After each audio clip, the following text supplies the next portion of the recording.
बेगूसराय में 2 हत्या और 1 लूट की साजिश करने वाले 4 अपराधियों की यहां पर गिरफ्तारी हुई है, जहां पर 2 अपराधी जेल से छूटने के बाद 2 हत्या और 1 लूट का प्लान कर चुके थे। लेकिन किसको लूटने और किसको हत्या करने का साजिश कर रहे थे, ये तो अब एसपी योगेंद्र कुमार जी बताएंगे। लेकिन इन चारों पर कई मामले दर्ज हैं, जिसमें से एक आदमी पर कई दर्जन मामले दर्ज हैं और इनकी हाजिरी अब पुलिस के सामने हो गई है। और देखते हैं क्या सब कहते हैं एसपी योगेंद्र कुमार और किस तरह से इन 4 अपराधियों की जो मंसूबे हैं अब पुलिस के सामने सार्वजनिक है। इसी के साथ मैं कुमार सानू आप सभी का एफओबी न्यूज़ में स्वागत करता हूं और सतर्क रहिए, क्योंकि अपराध कभी भी किसी के मन में हो सकता है और कभी भी कोई पीड़ित बन सकता है। इसी के साथ देखिए, आने वाले दिनों में शहर में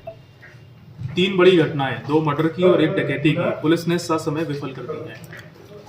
4 पेशेवर अपराधियों की गिरफ्तारी हुई है और इनसे पूछताछ में ये पता चला है कि आने वाले दिनों में ये शहर में मर्डर और डकैती की कुल 3 घटनाएं करने वाले थे।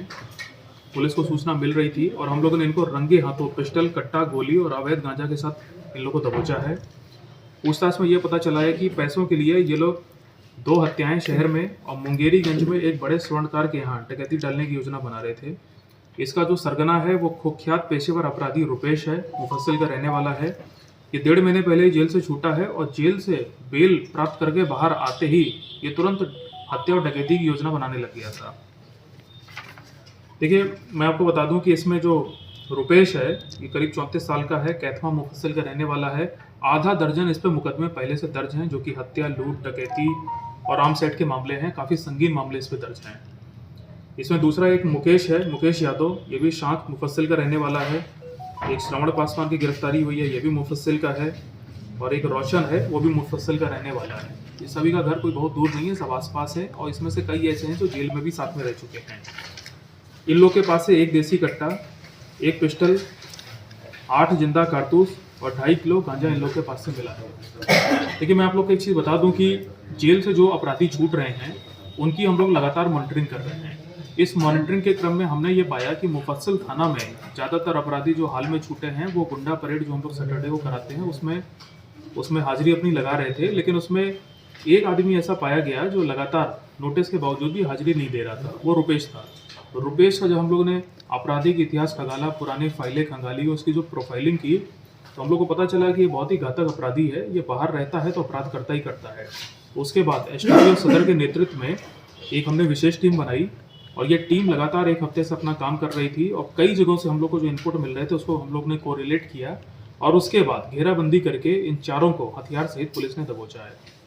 इस टीम में एसएचओ मुफस्सिल थे, एसआई संजीत था, एएसआई मनोज था, चीता की टीम थी, डीआईओ की टीम थी। ये पूरी टीम ने बड़ी प्रोफेशनली और बहुत ही बारीकी से, बहुत ही पेशेंस रखते हुए अपना पूरा काम किया और इन सभी लोगों को पकड़ा। अगर ये नहीं पकड़े जाते तो मार्च के ही इस महीने में जो हम लोग को सूचना थी, ये 2 मर्डर की और 1 स्वर्णकार के यहाँ डकैती की बड़ी घटना को अंजाम दे देते। जो सर कंबाइंड रूप से घटना को अंजाम देते कि अलग अलग कंबाइंड रूप से। और इसमें जो 2 हत्याएं थी, ये 1 स्वर्णकार के यहाँ डकैती की बड़ी घटना को अंजाम दे देती। जो सर कंबाइंड रूप से घटना को अंजाम देते कि अलग अलग कंबाइंड रूप से। और इसमें जो 2 हत्याएं थी, ये मर्डर वाली, ये बेसिकली पैसों के लिए ही कर रहे थे। कॉन्ट्रैक्ट किलिंग ये लोग करने जा रहे थे। एक मामले में तो किसी का ज़मीन का विवाद था तो उन्होंने इसको काम दे दिया था और दूसरे मामले में भी ज़मीन का ही इशू था और इनको चूँकि पैसों की आवश्यकता थी, ये इस प्रकार के घटनाएं पहले भी करते रहे हैं। तो एक स्वर्णकार मुंगेरीगंज में उसके यहाँ इन लोगों ने रेकी वगैरह भी कर ली थी और इन्होंने ये भी चेक कर लिया था कि उसके यहाँ सीसीटीवी कैमरा भी नहीं। हम लोग कई बार बोलते हैं इनको, लेकिन फिर भी ऐसा पता चल रहा है कि कुछ लोग कैमरा नहीं लगवाते हैं अपने यहाँ। तो अपराध नियंत्रण की दिशा में एक बहुत ही बड़ा काम हुआ है। मैं अपनी तरफ से पूरी टीम को पुरस्कृत करूंगा और इन सभी अपराधियों को, ये सारे पेशेवर अपराधी हैं, इनके खिलाफ अब हम लोग स्ट्रॉन्ग केस बनाएंगे और कड़ी से कड़ी कार्रवाई करके उनको जेल भेजेंगे।